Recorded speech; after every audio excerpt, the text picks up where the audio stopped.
ଇଟା ବୁଟି ତ ସରିଗଲା ଆଉ କି କରାଯିବ କାମ ଦାମ ଗୋଟେ ଖୋଜିବ କୁଆଡ଼େ ଯିବା ଆଉ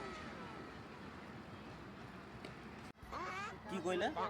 কাম করতে যাবে তোর 18 বর্ষ হয়েছি না হ্যাঁ আমার সার্টিফিকেট ହେଇଯାଇଛି কিটা হয়েছি সার্টিফিকেট তো বয়সটা বয়সটা হয়েছি কেতে হয়েছি 18 ও তিবে ଯିବା ହଁ ଯିବା ଆଉ ঠিক আছে কাম ঠিক করবা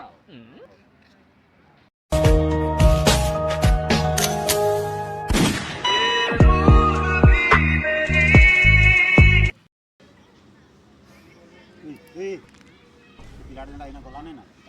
ଏଇଟା ବାଙ୍ଗଲୋର ଯାଇଥିଲା କାମ କରି ବହୁତ ଟଙ୍କା ଆଣିଛି ଗୋଟେ କେଟିଏମ୍ ଆଣିବା ବୋଲି କହୁଥିଲା ଆଉ ଆଇଫୋନ୍ ଗୋଟେ ଆଣିବା ବୋଲି କହୁଥିଲା ହଁ ନା ଆଉ ତ ଆମେ ବି ଯିବା ନା ଯିବା ଆଉ ଭାଇ ମତେ ବି ନେଇକିନା ଯିବେ ଯିବି କହିଲା ତୁଇ ରୁହ ମୁଁ ତାର କଥା ବୁଝିବି ତୁ କହିଲା ସେ ପିଲାଟା କେଟିଏମ୍ ଆଉ ଆଇଫୋନ୍ ଆଣିଆ ବେ ଡ୍ରେସ୍ ପୁକେ ନୁହଁ ନାଇନି ତୁମେ ବାଳ କଥା କହୁଛ ଏଇଠି ମତେ ହଟ୍